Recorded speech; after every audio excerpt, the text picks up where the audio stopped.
ये जो धूर जमीन के लिए, हाँ तो बदला कहाँ है कुछ। हम डिजिटल कहने के लिए हो चुके हैं, हाँ कागजों पे हो चुके हैं, चैनलों पे हो चुके हैं, हाँ अखबारों में हो चुके हैं, लेकिन धरातल पे हम आज भी वही हैं। गांव में बहुत कुछ नहीं बदला है आज भी। हाँ, तो माहौल ज़रूर बदल गया है, गाँव हाँ का शहरीकरण हो गया है, हाँ लेकिन गाँव वाले की जो समस्या है, हाँ। आज भी वही का वही है। आपको शहर ये सामाजिक समस्या भी लगता है कि खाली आर्थिक समस्या देखते हैं इसको? और सामाजिक समस्या के साथ तो आर्थिक पलायन कहाँ से शुरू होता है। हाँ, जहाँ आर्थिक समस्या आएगी तो पलायन शुरू होगा। उससे फिर और सामाजिक एक भी समस्या ऐसा गांव नहीं है बिहार के जहाँ से पलायन नहीं नहीं होता है, होगा। वो हमारा ही रेणु गांव क्यों ना हो, यहाँ के लोग भी हाँ 50% बाहर हैं मर्द। तो एक मैं जो अभी कह रहा था कि डिजिटल इंडिया भले ही हो गया हो, हाँ। लेकिन आप जब धरातल पे आएंगे तो तस्वीर कुछ और है। हम्म इसको झुठलाया नहीं जा सकता है। हम्म। आप अभी बाहर से आए हैं तो अभी आप 10 घर का सर्वे कीजिए कि कितने मर्द हैं उस घर में, हम्म। तो पता चलेगा कि 10 घर का सर्वे किए तो 2 घर में ही मर्द हैं, बाकी सब सब निकल बाहर चुके काम हैं कर रहे हैं। कोई दिल्ली में है, कोई पंजाब और में है, युवा कोई कोई नहीं है। युवा हैं। हाँ युवा भी हैं और युवा का भी पलायन हुआ है। हाँ और कुछ युवा लोकल में काम करते हैं अपना, हाँ हाँ हाँ दैनिक मजदूरी कोई करते हैं, कोई कुछ इनके पास जो हुनर है। हाँ अब जो टीचर हो गए पढ़ लिख के तो वो अपना शिक्षण का कार्य कर रहे हैं। हाँ जो खेती पे आधारित रह गए तो वो हाँ। मतलब मजदूर का काम कर रहे हैं। शिक्षा का जब बात आप करते हैं तो जी जैसे जब रेणु जी पढ़े थे और जब वो लिखने लगे, हाँ, जी। उस समय की शिक्षा और इस समय की शिक्षा में क्या एक अंतर है? क्योंकि अब सब लोग, देखिए शिक्षा का अब व्यवसायीकरण हो चुका है, ठीक है। हाँ हाँ हाँ अब शिक्षा, उस समय की शिक्षा और आज की शिक्षा में जमीन आसमान का फर्क है। हाँ तब अंग्रेजी का प्रचलन बहुत कम होता था हाँ। और ये स्टेटस सिंबल नहीं बनता था उस समय ठीक कि है, आप हमारे अंग्रेजी। बच्चे कॉन्वेंट में ही पढ़ेंगे, या फिर हम कहीं पे किन्हीं के घर जा रहे हैं तो उनके बच्चे से पूछ रहे हैं कि भाई कहाँ बच्चे को पढ़ा रहे हैं। हम्म। तो वही अगर ये बोल दे कि सरकारी स्कूल में ही पढ़ रहा है तो हम हिकारत की नज़र से उसको देखते हैं कि हाँ अच्छा सरकारी स्कूल में पढ़ रहा है। हाँ। इसका मतलब मतलब अफोर्ड नहीं कर। एफोर्ड नहीं कर रहा है, उसके पास संसाधन उतना नहीं है, हाँ या फिर वो मजबूर है। हाँ बजाय उसके उस चीज को देखने, उस पक्ष को देखने का, हम हाँ उसको दूसरे नजरिए से देखते हैं, उपहास के नजरिए से देखते हैं। तो हाँ ऐसा नहीं होना चाहिए, गलत है। हाँ बल्कि अगर शिक्षा गुणवत्तापूर्ण नहीं है तो उसको गुणवत्तापूर्ण हम कैसे बनाएं, हमारा क्या योगदान कंट्रीब्यूशन होना चाहिए उस हाँ दिशा में, हाँ इसके लिए हम सबों को प्रयास करना चाहिए, ना कि हाँ। उसको उस दृष्टि से हम देखें, मजाक की दृष्टि से देखें कि इसका बच्चा अरे ये तो सरकारी स्कूल में पढ़ रहा है। नहीं, ये गलत चीज़ है। हम भी सरकारी स्कूल से पढ़े हैं, हमारी शिक्षा दीक्षा भी सरकारी स्कूल से हुई, बाद में पटना चले गए हैं।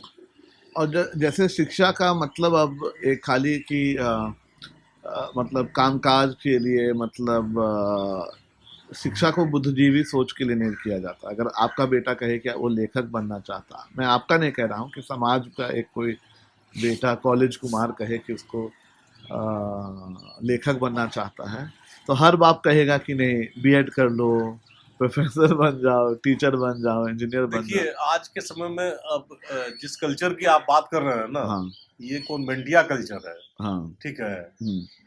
और बच्चों को आज़ादी नहीं है अब कि क्या करना चाह सकते हैं। वो, मतलब उनका एम्बिशन क्या है वो धरा का धरा रह जाता है, और फ्रस्ट्रेशन यहीं पे, फ्रस्ट्रेशन का दौर शुरू होता है बच्चों में। हाँ अब गधा पे बैठने की औकात नहीं है, आप शेर पे बैठाएंगे उनको हाँ तो हाँ जाहिर तौर पे वो अनबैलेंस होगा, कई हाँ। तरह से अनबैलेंस होगा, वो बिल्कुल। दिमागी रूप से होगा, हाँ मानसिक मतलब शारीरिक रूप से होगा, मतलब कई तरह की विकृतियां उसके अंदर आएंगी फिर। हाँ चूंकि पिता बोल रहा है, बाबा उनके फादर बोल रहे हैं कि तुमको मतलब इंजीनियर ही बनना है, हाँ लेकिन हाँ उसकी रुचि हिंदी में है, हाँ या हाँ फिर साइकोलॉजी में है, या हाँ फिर बॉटनी में है। हाँ।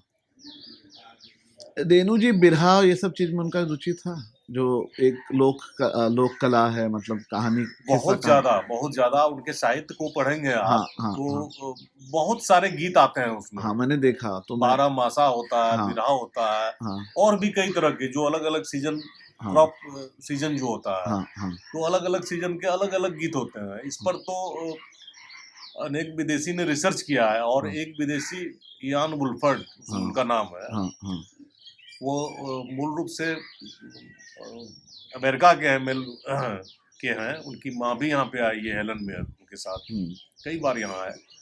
तो वो हिंदी पढ़ रहे थे वहाँ पे, ठीक है, और हिंदी में उन्होंने मैला आंचल को चुना। जब मैला आंचल को चुना तो उनके सामने कई ऐसे शब्द आए जो वो समझ नहीं पा रहे थे, डिक्शनरी में भी उनको नहीं मिल रहा था। तो उस सिलसिले में यहाँ आए वो पहली बार जब, तो बड़ा हैरत हुआ कि भाई कोई अंग्रेज अमेरिका से चल के यहाँ आया है। और उसने कहा कि मुझको ये उपन्यास पढ़ के पीएचडी करनी है, और मेरा विषय है रेणु के साहित्य में लोक जीवन। बहुत टफ था, मुझे लगा कि पागल वागल है क्या, लोक जीवन में ये जब घुसेगा बहुत कुछ, तो मतलब इसको बहुत ही, इसके लिए असंभव है। मैंने कहा कि भाई बहुत मुश्किल चीज है, आप टॉपिक चेंज कर लो। लोक जीवन में जब आप घुसेंगे तो मुझे लग रहा है कि आप निकल नहीं पाएंगे, और या फिर आपका जो मिशन है आगे पीएचडी करने का, आप नहीं कर पाएंगे। उन्होंने कहा कि नहीं, मैं जब वहां से आ सकता हूँ यहाँ तक, तो मैं क्यों नहीं कर सकता। तो मुझे लगा कि नहीं, इस आदमी में हिम्मत है। मैंने फिर कहा कि भाई आप जारी रखो। तो फिर जितने भी शब्द थे जिसको अंडरलाइन वो करके लाया था पेंसिल से, तो फिर उनको बताया यहाँ पे। फिर लोक गीत का जो प्रचलन आया है उपन्यास में, उसके बारे में लोगों से उनको मिलाना शुरू किए। जो लोग यहाँ पे पात्र थे बाबूजी के, या फिर उनसे जुड़े हुए थे, या उनके लोक जीवन का अंग थे, तो वैसे वैसे लोगों को फिर हम उनसे मिलाना शुरू किए। जैसे अभी भी आप बोल रहे थे कि बिरहा वाला गीत, तो सारे, मुझे लग रहा है कि उनके पास 25-30 घंटे का रिकॉर्डिंग होगा, 3-4 बार यहाँ आए वो। अच्छा। और वो कैमरा फिक्स कर देते थे और फिर उस व्यक्ति से बात करते थे। प्रणाम। ये बड़े भाई हुए। प्रणाम। कच्चा घर भेलौं समस्तीपुर, वारिसनगर। रहे छे बम्बई में सब, मतलब रहे पहले छे में जे सब बम्बई बम्बई, में रहे छे। हमर घर छे वारिसनगर, गोही, किशनपुर ब्लॉक छे। अरे वाह। वारिसनगर गोही में छे, दरभंगा के बॉर्डर पे छे। अच्छा। मुसरी घरारी से 10 समस्तीपुर वाला किलोमीटर। रास्ता है ना, मुसरी घरारी वाला। हाँ। तो उसके बाद फिर वैसे वैसे लोगों को ला के, मतलब से संपर्क कराया उनको, जहाँ से मटेरियल मिला उनको, ठीक है। वो अब जो हमारा भाषा है, रीजनल भाषा है, हम तो उसी में गीत गाएंगे। तो वो लिखता था, रिकॉर्ड कर लेता था, और फिर वो लाइन पूछता था कि ये जो आप गाए इसका क्या मतलब है। तो फिर वहाँ ट्रांसलेट हम करते थे, या फिर कभी वही कर लेता था, बता देता था। हिंदी वो जानने वाला व्यक्ति था, तो वो बताता था कि ये लाइन जो एक नीचे गली हो, ये बात एकर मतलब छे है कि घर वाली ओकरा बहुत कष्ट दै छे, बहुत दुखी छे घर वाली से, ओकरा से नाराज भाग उ जा रहल छे। तो इस तरह से बड़ा मजा आता था। सब जगह छे, अमेरिका में भी घर वाली। वही बात, तो घर वाली वो सीख गया, उसके बाद जनानी सीख गया वो, कि जनानी का मतलब होता है घर वाली। तो जब आता था तो पूछते थे भाई क्या हाल चाल है, कि मैं भी ठीक हूँ, मेरी जनानी भी ठीक है। फिर यहाँ का भाषा वो बोलने लगा, एक महीना 1.5 महीना यहाँ। और ये मैं 10 साल 12 साल 15 साल पहले की बात बता रहा हूँ, लगभग 17-18 साल पहले की बात बता रहा हूँ। और आपको खुशी होगी और तज्जुब होगा कि वो व्यक्ति अभी लॉ टर्वे यूनिवर्सिटी है ऑस्ट्रेलिया में, वहाँ का हिंदी प्राध्यापक है। वो पीएचडी करके उसको जॉब मिल गया। ये है रेणु। आप समझ सकते हैं।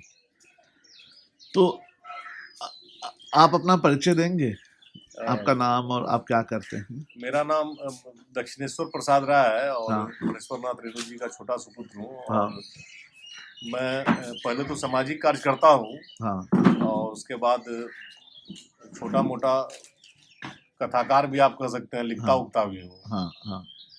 आप किस पृष्ठभूमि से लिखते हैं? मैं, देखिए, पृष्ठभूमि आज भी वही है। रेणु जिस चीज को जहाँ छोड़ के गए, आज भी वही पड़ा हुआ है। जरूरत है उसको आज आगे बढ़ाने की, तो मैं उस प्रयास में लगा हूँ हाँ कि उस परंपरा को मैं आगे लेके जाऊं। हाँ हाँ तो उसी पृष्ठभूमि पे मैं भी चल रहा हूँ। हाँ हाँ हाँ आज भी शोषित, अभी मैंने बताया था आपको कि स्वरूप बदला है, हाँ, सब कुछ शोषण बदला, नहीं बदला है। वो नहीं बदला है, वो हाँ। जस का तस है। हाँ हमारी मानसिकता ऊपर से बदल गई हो, लेकिन हाँ। आत्मा हमारा आज भी रो रहा हाँ। है।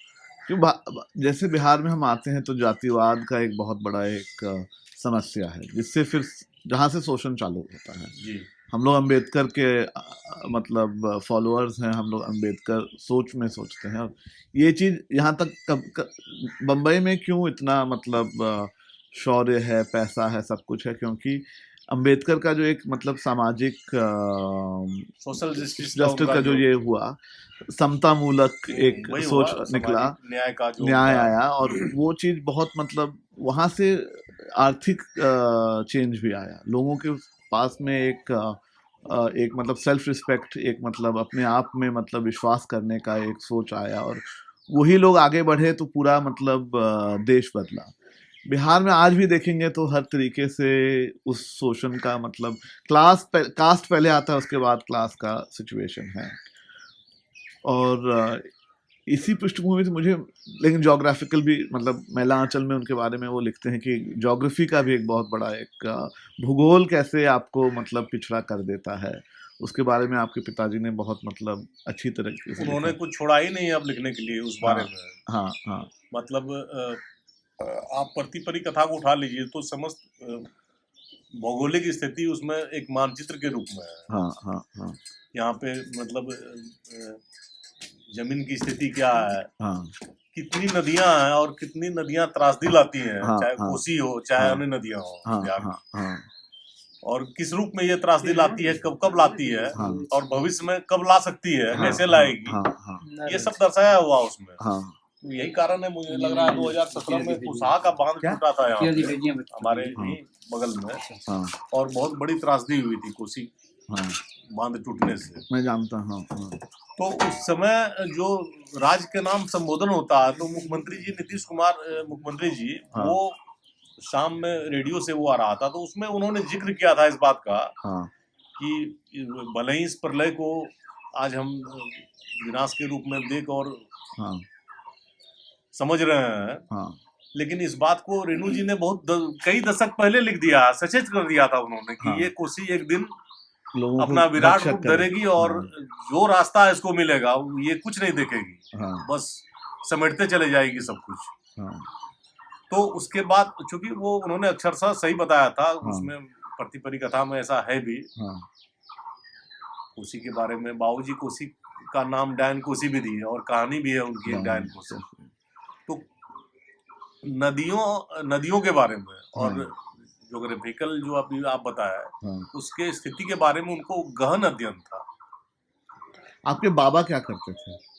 वो मतलब जमींदार थे, लेकिन वो भी मतलब लोकगीत है, उनका लोकगीत से ये कहाँ, रेणु जी का कहाँ से मतलब इंस्पिरेशन मिला उनको, कहाँ से मतलब ये सब मतलब साहित्य में उनका कहाँ से, गांव में उनका क्या इंस्पिरेशन था, क्या उनका मतलब? देखिए बचपन से ही चूंकि घर का जो यहाँ माहौल था, दादाजी आर्य समाजी थे, लेकिन थे वो सोशलिस्ट विचारधारा के बिल्कुल। तो वही संस्कार बाबूजी के, चूंकि जो चीज एक बच्चा घर में देखेगा वही तो अडॉप्ट करेगा वो। हाँ हाँ हाँ। तो वो वातावरण घर में देखे कि दादाजी चांद का फांसी अंक मंगा के पढ़ते थे, तो आप समझ सकते हैं कि कितने सजग थे उस जमाने में, जब यहाँ आने का 4 चक्का तो दूर पैदल आना मुश्किल होता था लोगों को, बैलगाड़ी का जमाना था, कहीं कोई रोड नहीं, कोई बिजली नहीं, कुछ भी कनेक्टिविटी नहीं, मतलब आपको ट्रेन पकड़ने के लिए ये पूरा चौर रहा होगा। जी बिल्कुल बिल्कुल। हाँ, हमारा भी गांव एकदम चौर था पहले। तो आप समझ सकते हैं कि वैसे दौर में, इस घर में जहाँ आप हैं अभी, आज से आप 100 साल पीछे चले जाइए, तो यहाँ पे वो तमाम पत्र पत्रिकाएं आती थी, जिनमें से कुछ बैन थी, जैसे चांद का फांसी अंक, वो पूर्णतया कुत्ता की तरह अंग्रेज सरकार खोज रही थी कि किसके घर में भी हो, साला अरेस्ट करो उसको, टांग के खिंचाई करो उसका। तो संजोग से जिस दिन यहाँ पे पुलिस आई थी, तो बाबूजी यहीं घर में ही थे, और वो समझ गए माजरा क्या है, ठीक है। तो वो चुपके से गए, दादाजी के सिरहाने के नीचे वो किताब थी, वो एक झोला लिए और दुबका मतलब बगल में ऐसे रख के धीरे धीरे सबके सामने से वो निकल मतलब गया। किसी को ये शक नहीं हो भाई बच्चा है, बच्चा है, हाँ।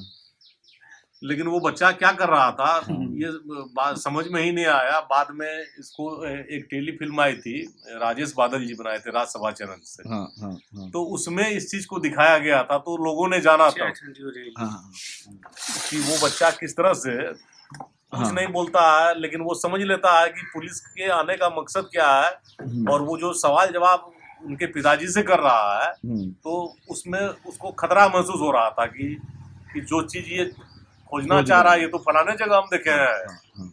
तो वो निकाल के धीरे धीरे स्कूल के बहाने ले गया। हाँ कि जा रहे हैं, तो दादाजी बोले कि जा रहे हो अभी ट्रेन में तो टाइम है, हाँ ताकि उस पुलिस को भी शक नहीं हो भाई कहाँ तो हॉस्टल में रहता है फारबिसगंज में, हाँ तो अपना जा रहा है ट्रेन से चला जाएगा। तो वो किताब लेके निकल गए। तो आप समझ सकते हैं कि माहौल तो उनको मिला पर्याप्त यहाँ पे।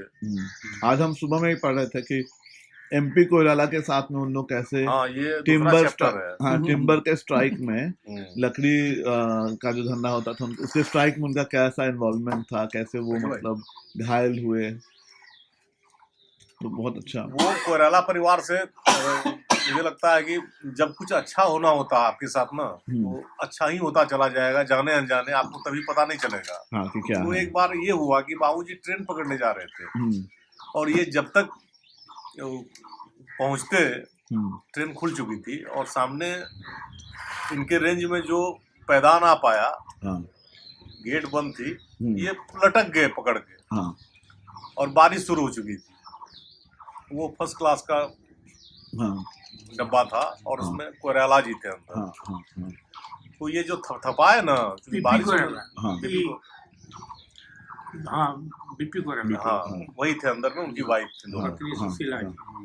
तो ये थपथपाए तो ऐसे जाली वाला वो था, तो उससे देखे कि कोई बच्चा लटक रहा है। तो दया आ गई भाई, खोले बाबूजी अंदर आए, तो फिर पूछताछ शुरू किए, बातचीत होना शुरू हुआ।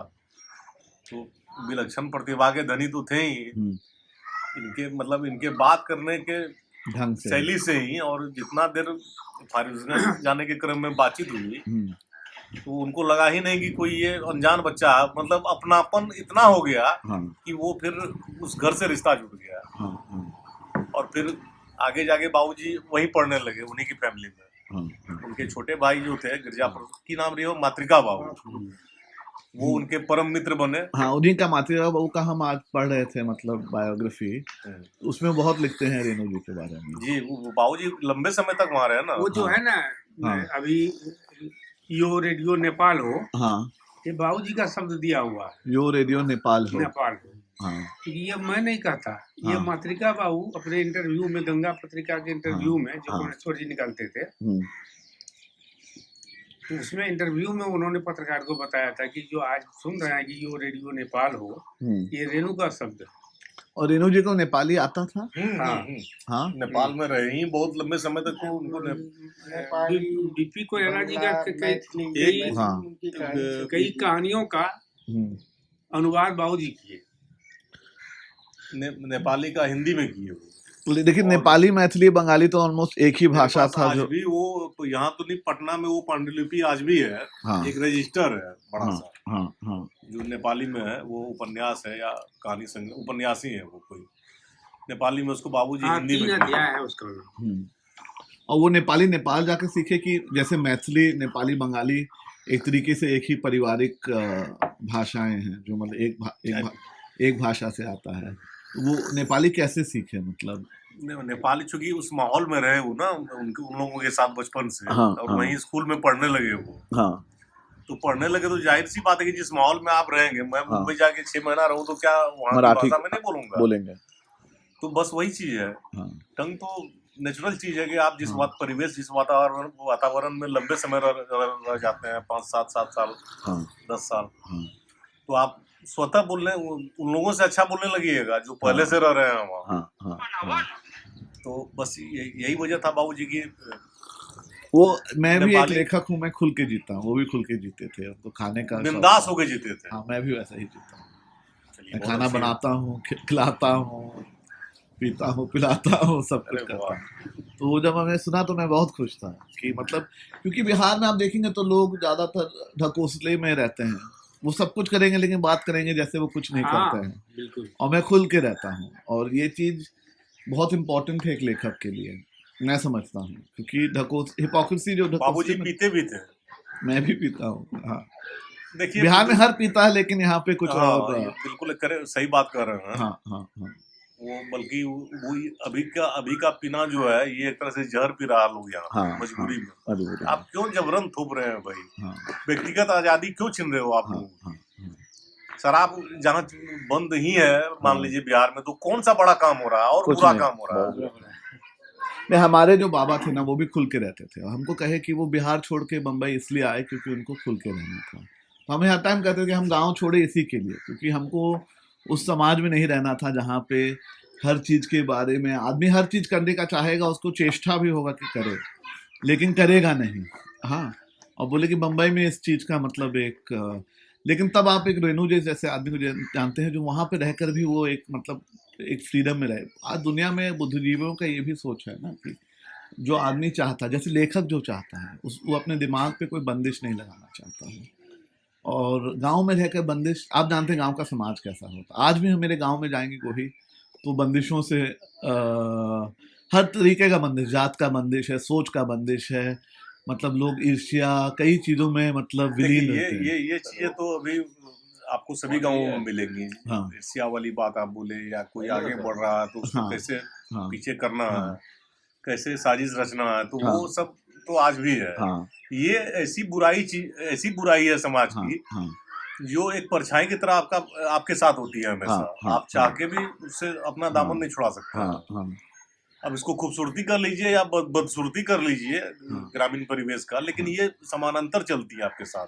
लेकिन लोक लेखक के पास, जैसे अम्बेडकर कहते हैं कि गांव छोड़ो, हाँ, और शहर में जाओ, क्योंकि गांव में सोच जो होता है वो संकुचित होता है। संकोचित होता है, और जो जिसका शोषण हो रहा है वो शोषित होते रहता है, क्योंकि वो सोच नहीं बदलेगा तब तक शोषण वो चलते आवाज रहता उठाएगा तो कल को जीना मुश्किल होगा है। हाँ, उसको, उसके लिए। तो वो नियति पे छोड़ देता है खुद तो को। ये चीज जब आप देखते हैं कि एक लोक लेखक जो होता है, जो ग्रामीण पृष्ठभूमि से आता है, ग्रामीण सोच से लिखता है, तो उसके लिए कितना दिक्कत का बात होता होगा, क्योंकि तानाबाजी उसको, बहुत कुछ सहना पड़ता है, हाँ, और इससे बाबूजी भी शहर अछूते में आसान है, मैं शहर में बैठ के लिखता हूँ तो वहां पर लोग वाहवाही करेंगे। इससे अछूते बाबूजी भी नहीं रहे, उनपे हाँ भी कई तरह की लांछन लगी उनके ऊपर हाँ भी। हाँ ठीक हाँ है, किसी किसी मतलब अभी तक विवाद का विषय मतलब होता है, वाद विवाद का, हाँ क्योंकि साहित्यकारों के वर्ग में भी हाँ कई वर्ग होते हैं। हाँ, वो तो मैं जानता हूँ।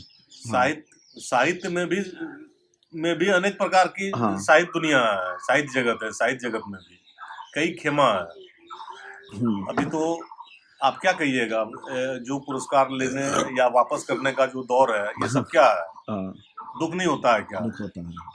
पुरस्कार तो पुरस्कार होता है, हाँ लेकिन उसके लिए चरण वंदन आप कीजिए किसी का जाके, हाँ दिन रात राग दरबारी कीजिए हाँ उसका, हाँ हाँ। और फिर पुरस्कार लीजिए, तो उसको हम हेट करते हैं उस चीज से। लेकिन देखिए, जैसे जो डी इंटेलेक्चुअलाइजेशन है समाज का, मतलब कभी कोई बुद्धिजीवी होता था, बुद्धिजीवी करण का भी मतलब हम उसको हटा रहे हैं। जैसे अगर आज रेणु जिंदा होते तो उनको कितने दिक्कतों का मतलब सामना करना पड़ता, क्योंकि लोग पढ़ना नहीं चाहते हैं।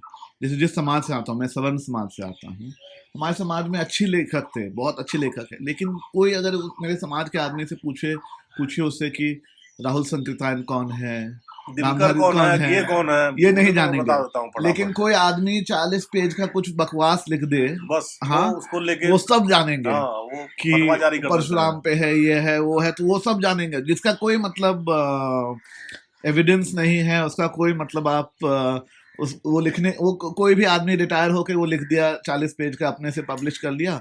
अब तो और इंटरनेट है, तो आप कुछ भी लिख सकते हैं, जितना लिखना है फेसबुक पे आपका लिखिए। शुभ नाम क्या हुआ? सुमेश। सुमेश जी, अभी मैं बता दूं कि हाँ लिखने का दौर के बारे में आपने जिक्र किया, तो मैं हाँ आपको बता दूं, अभी के दौर में बहुत सारे ऐसे लिखने वाले हैं जो लिखते नहीं हैं, हाँ, वो लिखवाते हैं दूसरे से। वो तो हम जानते हैं। ठीक हाँ है, हाँ वो उनको कुछ नहीं करना, उनको अपना नाम देना। और ये जैसे प्रवीण जी, इनको मैंने कहा कि आप मेरे लिए किताब लिखो, ठीक है, हाँ इनको मैंने सारा चीज प्रोवाइड कर दिया, हाँ इनको पैसे भी दे दिए, इनको हाँ रहने का फर्स्ट क्लास दे दिए, दारू दे दिए, सारा कुछ दे दिए, मतलब हाँ। कोई कमी नहीं। हाँ। बस आप इस विषय पे लिखो। हाँ हाँ और इन्होंने लिखा, पांडुलिपि तैयार हुई, हम बहुत शान से अपने गाड़ी में एसी चलाते हुए गए पब्लिशर के पास, हाँ उसको भी पैसे दे दिए हमने। हाँ, साले हाँ। छापो, क्या दिक्कत है तुमको? हाँ, हम पैसा दे रहे हैं। हाँ। अच्छा, तो कभी इस आप तरह कहाँ बैठे हुए हैं? हाँ कभी वहाँ बैठनाथ मिश्र बैठते थे, नागार्जुन बैठते थे, इधर रेणु जी बैठते थे। हाँ कभी ये रोड नहीं था, बिजली नहीं थी, हाँ ये घर नहीं था, आवागमन का दिक्कत था, हाँ। पैदल आया जा करते थे। हाँ आप जहाँ बैठे हुए हैं, हाँ आज नागर है, हाँ जब हिंदी में जाते हैं, हाँ जब मैथिली में लिखते हैं तो नागार्जुन। हाँ हाँ आप वहीं आसपास थे। हाँ, नागार्जुन जी के यहाँ से। हाँ अंततः वो बम्बई में हाँ। कितने फिल्मों में क्या हाँ निकट से देखी है। तो ये जो बातें हुई है, हाँ। तो ये अभी का जो वर्तमान लेखक की बात कर रहे हैं, उनसे जब तुलना करते हैं तो थोड़ा अच्छा सा नहीं लगता। हाँ जहाँ नहीं, तक उसी पे जा रहे हैं, वही बता रहे हैं कि अभी एक दौर वो था, हाँ। एक दौर वो था कि जब शंकर प्रसाद वो जिनके नाम लिए तमाम लोग यहाँ होते थे, और एक माहौल होता था, साहित्यिक माहौल होता था। ठीक है। आज आप एक बात बोले अम्बेडकर से ज्ञान सोसाइटी से जुड़ने की बात, आज फर्नीचर नाथ रेणु को कब ज्ञानपीठ पुरस्कार मिला। तो अभी बोले कि यहाँ ब्रांचेज हो गया साहित्य में। हाँ हाँ कोई तो ऐसे लेके चल देता है, पुरस्कार भी ले लेता है, कोई बता भी देते हैं। रेणु जी पद्मश्री लौटा, ये ज्ञानपीठ मिलना चाहिए था, भारत रत्न मिलना चाहिए।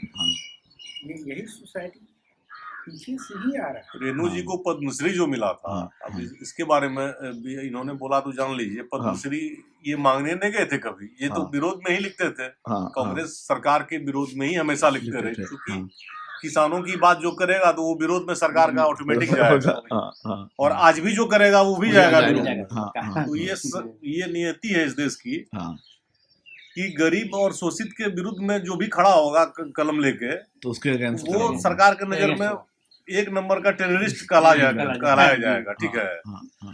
तो बाबूजी भी उनमें थे, लेकिन इंदिरा जी और बाबूजी जवाहरलाल नेहरू का बहुत इज्जत करते थे, व्यक्ति का, व्यक्तिगत मतलब राजनीतिक रूप से नहीं, व्यक्तिगत रूप से बहुत इज्जत करते थे।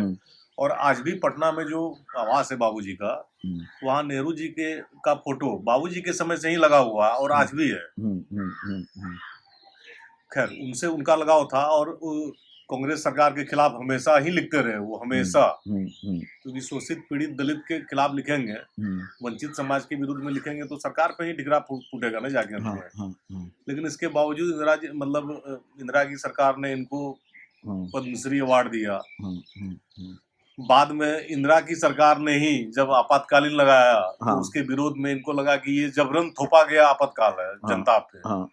तो उसके विरोध में इन्होंने उस पद्मश्री को पापश्री करके लौटा दिया कि मुझे नहीं चाहिए। फिर ये जो सरकार जनता के ऊपर जबरन आपातकाल लाद रहा हो, तो फिर इस पुरस्कार का मेरे लिए क्या औचित है? कोई औचित नहीं, आप रखो अपना पुरस्कार। तो ये अदम्य साहस रेणु ने ही पहले किया था, और बाद में एक परिपाटी चली, राजनीतिकरण हुआ, और पता नहीं क्या क्या हुआ पुरस्कार लौटाने की 40 वर्ष के बाद। लेकिन रेणु तो 50 वर्ष पहले ही ये काम कर चुके थे। लेकिन उनके करने का जो उद्देश्य था वो लोक हित में था। क्योंकि जो आपातकाल था, उनको लगा कि ये जबरन जनता पे लादा गया है, उसके विरोध में उन्होंने किया था। बाद में जो लोगों ने करना शुरू किया, वो कुछ निजी वजहों से करना शुरू किया, सरकार के निजी कोई, जैसे मोदी जी के ही समय में शायद पहला ये हुआ था, पुरस्कार वापसी का दौर शुरू हुआ था। तो खैर, ये सब तो होता है, होता ही रहेगा। रविंद्रनाथ ठाकुर भी पुरस्कार वापस किए होंगे। तो ये दो लोग थे, पहला वो दूसरा ये दो लोग थे। आप समझ सकते हैं, रविंद्रनाथ के बाद अगर रेणु जी का ही नाम आ रहा है, तो ये अपने आप में एक बहुत बड़ी बात है। पूरे भारतवर्ष के लिए एक बड़ी बात। अंग्रेजी में एक शब्द है डीकोलोनाइजेशन। जी। चीज ये है कि जो हम इंडिपेंडेंट हुए, हम आज़ाद हुए, लेकिन चीज है कि जो शासन काल होता है, शासन का जो एक तरीका होता है, वो अंग्रेजों से ज़्यादा कभी हटा नहीं। रेणु जी जैसे जो लेखक थे, उन्होंने मतलब लोक भाषा, लोक सोच, लोक कहानी के थ्रू इस शोषण के विरोध में लिखा, हमेशा हमेशा हमेशा लिखा। और डिकोलोनाइजेशन बहुत इम्पोर्टेंट है, क्योंकि जब हम किसी के गुलाम रहते हैं, जैसे अंग्रेज़ों के गुलाम थे, आज कॉन्वेंट, जैसे हम लोगों ने आज चालू किया अपना जो एक वार्तालाप, उसमें हम कहते हैं कि कॉन्वेंटनाइजेशन है, कॉन्वेंट में लोग पढ़ते हैं। आप स्कूल के घर के स्कूल में जाएंगे तो कहेंगे कि ये मतलब कोई पढ़ाई क्या नहीं ये है। हम वो आप- नेचुरल चीज आपको ये हाँ, पता है कि नहीं कि हाँ, ये ऐसा होता है कि नहीं होता? होता है। आप हिंदी में लिखिए तो आप लेखक नहीं हैं, अंग्रेजी में लिखे तो बड़े लेखक हैं। चेतन आनंद बन जाइए फिर हाँ, आप। जो चेतन भगत, हाँ, हाँ, चेतन भगत, हाँ, उसको हर आदमी जाए, रेनू को नाम थ्री रखिए तो इडियट, हाँ, हाँ, मतलब काहे बिकॉज वी popular हो ऑल गए आर भाई? इडियट्स, बिकॉज हम हाँ। सब इडियट ही हैं, तो इसलिए थ्री थ्री इडियट क्या है? हाँ, वी आर ऑल इडियट। हाँ, हाँ। तो इशू यह है कि रेनू जी जैसे राइटर जिन्होंने बहुत अच्छा काम किया है, इस डिकोलोनाइजेशन का मतलब है कि जो हमारी गुलामी को मतलब हटाना है, गुलामी का सोच हटना ना, क्योंकि आज भी हम उस गुलाम सोच में जीते हैं, पलते हैं, बढ़ते हैं। तो मुझे रेनू जी का काम इसलिए अच्छा लगता है क्योंकि उन्होंने पहली बार एक पृष्ठभूमि दी साहित्य में, जो उसके बारे में बात करने लगा, एक शोषित समाज को आवाज दिया लेख के थ्रू।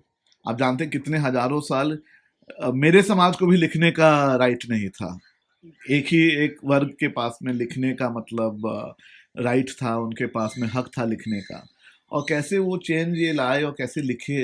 इसलिए आज बहुत ही इम्पोर्टेंट है रेनू, क्योंकि जो आज हम बात कर रहे हैं कि जब तक गुलामी का सोच नहीं हटाएंगे, आज़ाद होने का कोई मतलब नहीं रहेगा। हाँ, और इसलिए रेनू जी का, और भूगोलिक एक समस्या भी है ना।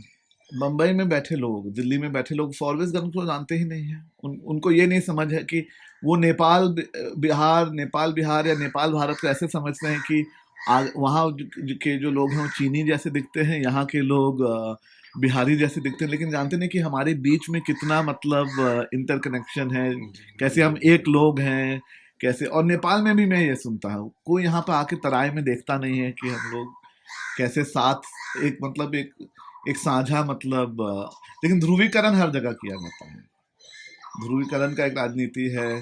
रेनू को अब मैं देखता हूँ कि एक समाज के साथ उन लोग तुलना करते हैं। रेनू हर का है ना, मेरा भी रेनू है, आपका भी रेनू है, मतलब एक रेनू तो राष्ट्रीय धरोहर है, राष्ट्रीय धरोहर है सबके किसी लिए। एक के नहीं। मेरे पिता जब जीवित थे तब थे वो, अब मेरे पिता नहीं है, वो राष्ट्र के हैं। और जब कोसी आता है तो पूछ के तो नहीं आता कि आप कौन है कैसे हैं। जब बाढ़ आता है तो किसी से नहीं पूछता है कि आप कौन है, मालूम। अजी टाटी का घर जो आप लोग रखे हैं बहुत अच्छा, क्योंकि हमारे गांव में टाटी खत्म हो चुका है। नहीं, अभी देखिए ना इसका फिर से देखिए, अभी के समय में ऐसे घर को मेंटेन करना काफी बहुत मुश्किल होता है। हाँ, एक पक्का का घर बनाना हो तो कोई दिक्कत नहीं है, एक बार बना दिए वो परमानेंट हो गया, लेकिन इसका रिपेयर होता है हर 5 साल 7 साल में। हाँ। गोरैया इसको काफी क्षति पहुंचाता है, उसके बावजूद उसको भगाते नहीं है। गोरैया को संरक्षित भी हम किए हुए हैं। गुरैया जो एक पक्षी होता है ना, छोटा वाला नहीं, सब इधर उधर है, तो काफी संख्या में है इसमें वास किए हुए। अभी इसका रिपेयरिंग फिर से होना है, इसका सारा मटेरियल आ चुका है, रखा हुआ है, अब 2-4-10 अब हमारे गांव में खाली पैसे वाले लोग थोड़ा बना के रखते हैं, वो तो बैठक टाइप का छोटा सा बना लिए, हाँ, 4 बस। कुर्सी लगा दिए, टेबल लगा दिए, हाँ, चौकड़ा जमाने के लिए हम। इसको चेंज मत करिएगा, लेकिन नहीं चेंज नहीं, देखिए यही इसको बाबूजी आए चेंज थे कर ना, देंगे हाँ। अभी, देखे थे, ये तो अपने यहाँ भी बना है ना, देखे ना। हाँ, हाँ, अपने यहाँ भी बनवाए बाबूजी। इसको चेंज कर देंगे तो हाँ, फिर वहाँ भी लगेगा जमीन कि मिल गया। कुछ हमारा नहीं। अस्तित्व ही खत्म होगा। हाँ, ये जो है ना मूलतः ये जो इनके दादाजी थे, हाँ। इनके पिताजी, उसी से ये हमारे जीजा जी हुए और ये अच्छा। चचेरा मेरा भाई है। अच्छा। कजन है। और बीच में थोड़ा सा ये हुआ था, तो फिर ये लोग अपना इसको ठीक ठाक है, तो समय समय पर तो होता ही रहता है। इनका बजाते उद्घाटन हुआ है। यही लोग जो बनाए यहाँ, वही हमारे यहाँ भी बनाए हैं ना। 2010 में नीतीश जी देख रहे हैं, वहाँ फोटो देख रहे हैं, हाँ, वो फोटो वही पिता रिबन काट रहे हैं इसी का, हाँ, इसी जिसमें जगह का वहाँ हुआ। कस्बा में भी आते हैं हाँ, लोग, है ना? कस्बा में। जी, हाँ, वहाँ इसी से- समय का। तो नीतीश जी का असीम बाबूजी- लगाव है बाबूजी हम के लोग साथ के यहाँ भी आए रेणु थे, के प्रति हाँ, और जी, रेणु जी, के बाल हाँ, बच्चों के प्रति। हाँ, और मुख्यमंत्री रहते हुए 4-5 बार यहाँ आ चुके हैं। हाँ, हाँ, हाँ, अभी कल मेरी बात हो रही थी विद्याचा से, हाँ, तो मैंने कहा, वो बता रहे थे कि मैं हरिवंश से बात करूंगा, कार्यक्रम में रखेंगे यहाँ पे। जी, हाँ, तो मैंने कहा कि 5 को आ रहे हैं नीतीश जी यहाँ पे पूर्णिया, आप बात कीजिए, 4 को ही आ जाए, 4 जो को चिट्ठी कार्यक्रम लिखे हैं रख लेते रेनू हैं। जी, जी, वो जो किताब अभी जो बाबूजी का जो किताब, हाँ, हाँ। क्योंकि बिरजू बाबू मोहन गुप्त जिनको बोलते हैं, इनके बिरजू बड़े मोहन, भाई जो हाँ, हैं, हाँ, बाबूजी और उनका मतलब दोस्ती। इतना अंतरंग संबंध था जी। कि बाबूजी, हम बता नहीं सकते हैं कि अ, एक गंजी भी अगर मंगाना होता था तो किसी को भेज देते थे वहां।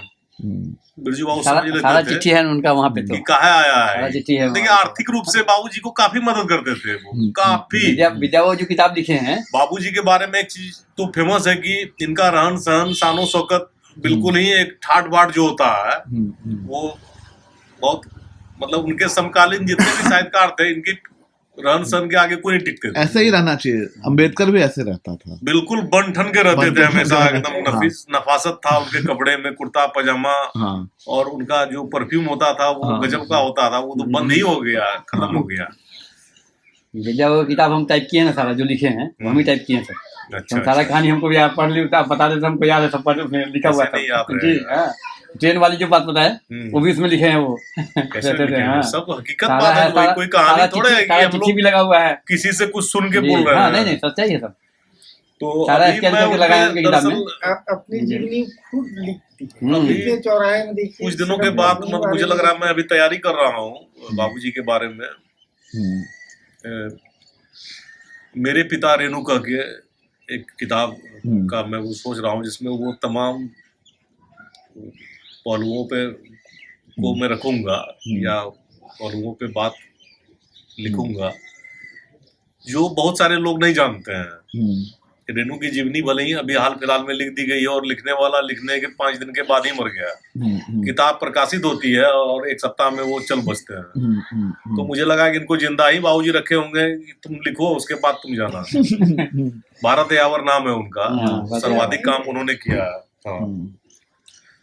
तो अभी ये क्या है कि मुझे लिखना है तो मैं जो लिखूंगा वो भारत यावर ने तो कहीं कहीं से सुन के या किसी से पूछ के लिखा होगा, लेकिन मुझे कहीं जाने की जरूरत नहीं है। मैं अधिक से अधिक जाऊंगा तो अभी बाबूजी की बहन मेरी बुआ है जिंदा, वो कहाँ रहती हैं? वो कटिहार जिले में है, मोहम्मदिया एक जगह। वहाँ बाबूजी का ससुराल भी है और बहन का भी ससुराल है और बेटी का भी है, बड़ी बेटी का। ये त्रिवेणी संगम है वहाँ पे।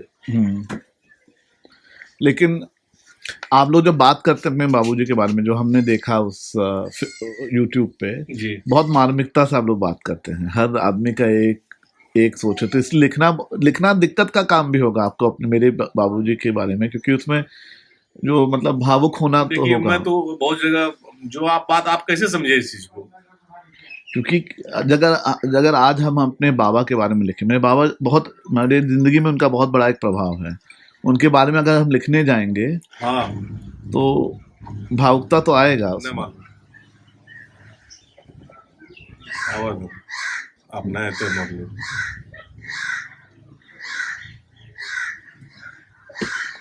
क्यों भावुकता तो आएगा उसमें, क्योंकि कोई दूसरा आदमी किसी बारे में लिखे तो उसमें उतना दोस्त भी लिखे तो उतना इमोशन नहीं होता जितना एक देखिए बेटा मेरे साथ, अब आप जो बोल रहे हैं ना, मेरे हाँ। साथ ये होता है ना कि हम रोने लगते हैं और छोड़ देते हैं। हाँ अब आप समझ लीजिए, इसलिए हम बोलेगा आप कैसे पकड़े इस चीज को। हाँ हाँ हाँ हाँ इमोशनली मैं इतना, मुझे देखिए मुझे लग रहा है कि लिखने उखने वाला जो व्यक्ति होता है ना वो काफी इमोशनल होता है। हाँ, सेंसिटिव और रहता मेरे है। साथ भी यही चीज है कि हाँ। वही हो जाता है मेरे साथ, ये मैं छोड़ देता हूँ, फिर वही रुक जाता हूँ। लिखना तो पड़ेगा ही हाँ, ना। अभी आपको क्या बोले, हम अभी तक किसी को नहीं बताया है ये हाँ, चीज। हाँ, आप पहले व्यक्ति हैं जहाँ मेरे मुंह से निकल गया हाँ। या निकलवा लिया गया, पता नहीं। हाँ हाँ हाँ ये चीज बिल्कुल सीक्रेट था। हाँ, अभी बिल्कुल हम किसी को नहीं बताया है, उसकी तैयारी कर रहे हैं। क्योंकि रेणु का जिंदा रहना आज भी बहुत ही, और आपको एक चीज बता देते हैं कि लोग देवी देवता को पूछता है और मैं माता पिता को पूछता हूँ। हाँ। मेरे देवी देवता यही है। हाँ नहीं, उन्हीं को मानता पूछना हूँ चाहिए, क्योंकि वही तो हमारे सामने में है जो। और जब मेरी किताब आएगी तो उसमें उल्लेख भी रहेगा इस बात का हाँ, कि पिता के रूप में भगवान जो मैं देखता हूँ, तो एक भगवान को लोग जैसे पूछता है देखता है, तो मेरे नजर में मेरे पिता का वही स्थान है।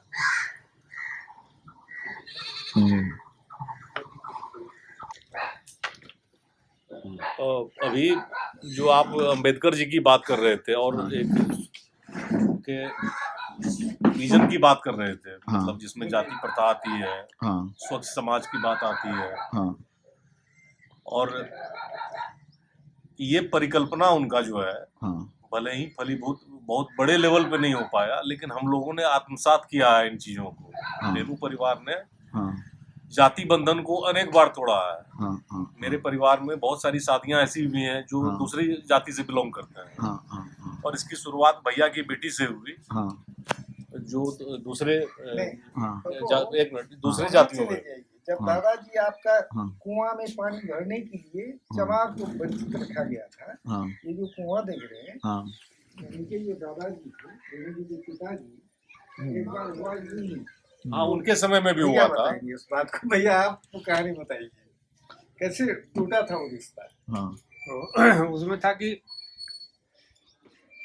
जो मोची समाज जो ढोल उल बजाता है, हाँ, चमार कहिए हाँ, ना, हाँ, चमार, स्पष्ट हाँ, बोलिए, हाँ। तब लोग जानेगा। मतलब उसका आना जाना है, हाँ आपके यहाँ ढोल बजाएगा वो, हाँ शादी सारा कुछ कर देगा, हाँ लेकिन आप उसको पानी पीने के लिए नहीं मेरा दे जो रहे। भवन में हाँ, चाबी हाँ। लगा, खाली छू देखते सकता है। गैलरी वाला के हाँ। दिखा दिया। हाँ तो दादाजी के रिश्ते में वो चमार मामा बोलते थे, सिल्लीगुड़ी से जी। ईवी भेंगना उसको मानते थे। तो कहा कि देखो मेरे यहाँ है शादी, तुम ढोल बजाते बजाते दौड़ जाना, पानी मांगना। अब पानी अगर देगा तुमको कोई नहीं, तो तुम जाके कुआं में जो बाल्टी है उसको पकड़ के घींच के पानी पी लेना। वही किए। जेठ आषाढ़ का, जेठ का वो तपती दोपहरी में वो ढोल बजा रहा है, पानी पीओ पानी पीओ, पानी। अब नीलू, वही पानी पिया। पानी जो पिया, हाँ जितने लोग थे आए हुए, समाज हाँ। के बैठ के अब क्या होगा, हाँ अब सब परेशान हाँ कि क्या हो गया, हम लोग नहीं खाएंगे, ये खाएंगे, वो हाँ। भागना उगना शुरू किया लोग। हाँ तो फिर दादाजी सबको बताए, हाँ कि हम ही कहलखिन सर। हम ही कहे थे इसको पानी पीने के हाँ लिए। हाँ इसका बजाया हुआ ढोल सुनने में अच्छा लगता है, हाँ अब पानी छू दिया तो खराब हो गया। हाँ अब पानी छू दिया तो खराब हो गया। हाँ हाँ हाँ तो उसी दिन से उसका पानी चलना शुरू हो गया। हाँ वो आता था और चमार समाज में ये मैसेज गया, हाँ तो फिर सब जगह इस बात को माना गया हाँ कि शिलानाथ मंडल ने ऐसा किया। हाँ हाँ हाँ। वो आपके दादाजी थे, जी, शिलानाथ मंडल। शिलानाथ मंडल। शिलानाथ मंडल।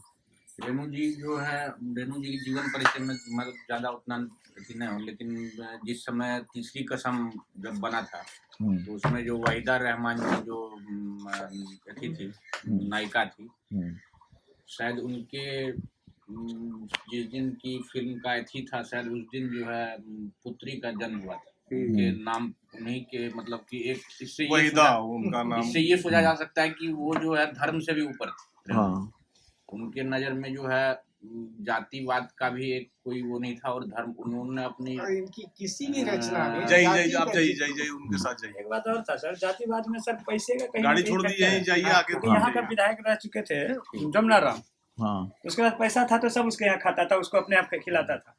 जिसका पैसा नहीं वो चमार का चमार रह गया, जाति मतलब वहीं पे रह गया, वो चमार हो गया। उसी अब समाज पैसा हो गया तो वो जो ब्राह्मण बता हो रहे हैं, गया। चमार होशियार हो समुदाय गया। समुदाय से जमुना राम मंत्री थे, उसी हाँ। समुदाय से पुत्रवधू बनी इनकी। अच्छा अब देखिए, आज घर में हाँ। पुत्र वधू है। आज घर में चमार जाति की पुत्रवधू है हमारी। हाँ हाँ हाँ तो हम आत्मसात कर रहे हैं कि नहीं अम्बेडकर जी के विचार को, उनके विजन को हम साथ लेके चल रहे हैं कि नहीं, बताइए। एकदम चल रहा है। हाँ तो यही बात है कि रेणु परिवार ऐसे रेणु परिवार नहीं है। रेणु परिवार सब चीज पूरा करता है, सारा चीज को आत्मसात करता है। हाँ हाँ ऊंच नीच का जो भेदभाव है वो यहाँ खत्म हो जाता है। कोई हाँ। खाई नहीं है हमारे यहाँ, हाँ वो खाई रहना भी सबका नहीं। सम्मान हम बराबर करते हैं। हाँ और कोई जाति पाति का तो हमारे यहाँ नाम ही नहीं लेता है, हाँ, क्योंकि हाँ। जानता है कि भाई ये लोग प्रोग्रेसिव। उस बेड़ी को बहुत पहले तोड़, उनके दादाजी ही तोड़ चुके हैं। हाँ तो फिर हम तो उनके वंशज हैं, हम भी वही करेंगे ना, हमारे अंदर भी उन्हीं का खून है। तो बस ये है, हम लोग सिर्फ ये नहीं है कि चिकनी चुपड़ी बातें भाषण में कह दी है कि रोटी बेटी का संबंध होना चाहिए, हाँ और धरातल पे भाषण खत्म होने के बाद ही अरे यार वो मंच पे बोले ना वो सब खत्म हो गया। हाँ वो पब्लिक के लिए था। हाँ, तो ये हम लोगों के साथ ये नहीं है, हम लोग रियल में इस चेंज के उसको साथ। साबित करके दिखाए हैं हम, और आगे भी दिखाएंगे, मौका मिलेगा तो। हाँ हाँ एक निराला जी का नहीं, इनका मुक्ति बोध का शायद देखे थे, सिगरेट पीता हुआ। हाँ मुक्ति बोध। हाँ, इसमें कितना ठंडा है दिल्ली के अंदर बता रहे हैं आपको कि एक बार वही नवभारत टाइम्स के दफ्तर में बैठे थे, तो सनातन टाइम्स भी उसी का ब्रांच था, वहीं से निकलता है, अभी भी निकलता है कि बंद हो गया पता नहीं।